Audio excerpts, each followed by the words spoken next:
Crazy Stupid Love is directed by Glenn Ficarra and John Requa, who were the writers on Bad Santa, and then most recently finally got their directorial debut, I Love You, Philip Morris, off the shelf and into theaters. And it kind of got a mixed to positive reception, allowing for them to finally do Crazy Stupid Love, which is something they did not write, but they directed. And what we have here is Steve Carrell plays a man, a middle-aged guy, who's just been told by his wife, played by Julianne Moor, that she no longer wants to be married, she wants to get a divorce. And they have a few kids, and he is now trying to live the single life, and he's trying to get back on his feet. He's terribly depressed. He goes to bars alone, just sits there, complains to anybody who's willing to listen. And Ryan Gosling, who's sort of the ladies' man of the bar and sort of the socialite, cosmopolitan, sort of hears him from across the bar and says, "This guy's too pathetic for me not to help." So he comes into his life and shows him how it is to be single again, and then the tips to dating, as it were. And then you have a second story, and that takes Ryan Gosling and Emma Stone as the main characters, and there's sort of a relationship that blossoms between them, where Ryan Gosling is the ladies' man who all he knows how to do is, you know, use women and throw them away and not get emotionally attached. And here's Emma Stone, who is finally the one person that could break his hard exterior and get into his heart. And at some point, these stories kind of collide or converge, as these types of movies do. So this is kind of a romantic comedy, I would say, but I'd say it's a step above the usual crop of these kinds of comedies, and I blame Requa and Ficarra for that. I think they're very smart directors. They're very good actors, directors. I think the performances all across the board are very good. The screenplay is good for the most part. It develops its characters very nicely. The tone of the movie is very well lived in and slow enough to let the characters breathe and grow and get you to really care about them.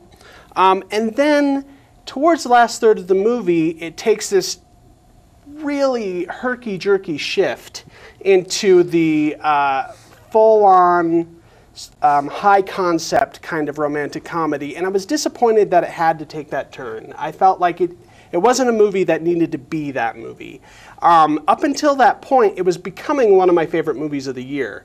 And then to that point on, for about the last 20 minutes, it feels a little worn, it feels a little cliche, and I feel like that script could have used a second rewrite to delete some of those kind of ideas, because I felt like for so long in the movie, it was really, really working and really awesome. And I think it's more good than bad and still definitely worth seeing. And I'd still say probably be in my top 10 movies of the year so far.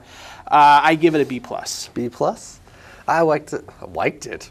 You liked it? I liked it. You liked it very much? I liked it quite a bit. I gave it a B-. Okay.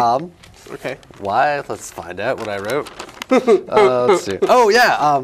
I really liked the third storyline of the young kids. Okay. So yeah. there was these two adult storylines going on, and there's these two random high school kids. One, Steve Carell's son, the other, the babysitter, and one's falling in love with the other, then the other one's in love with Steve Carell, and it's just this weird kind of triangle that just kind of emerges towards the end, which is in your 20 minutes of bad part, I guess. But I think, I don't know why, but I was really drawn to that. I think it brought a lot of humor too.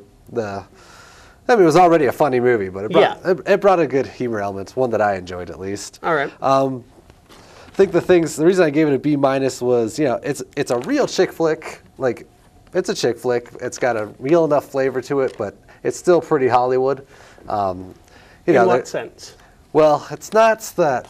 Yeah, it's not Valentine's Day, let's throw as many stars as we can, chick flick, but I mean, it's still got the, guys down on his luck, the nerd geek school kid Steve Carell, who gets helped by some random, jock who's just like, oh, I'm in it for some reason, and then poof, reasons Yeah. change. Well, it's not too far off from the 40-Year-Old Virgin kind of plot. Yeah, but yeah, so it's still got its cliches, the Hollywood flavor, if you will, but it's still pretty interesting movie. I loved Baby Goose. He's my favorite now. He was doing well in that. Yeah. Emma Stone's always hot, so you can't go wrong she's there. good, and I thought that what was interesting for me about Ryan Gosling is he kind of got really big for doing The Notebook. I think that was probably his big breakthrough role. And then just fizzled. And ever since, he's been kind of trying to break that as much as possible, playing against type.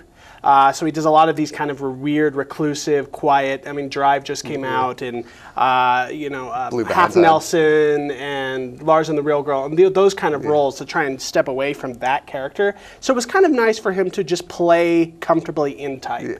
He's like, yeah, I'm a good-looking leading man, and I can be the weird character actor, but I can also just be a good-looking leading man and make that work, and it'd be interesting too. Indeed. So. All right. So, Bees, it's a good one. All righty. Next.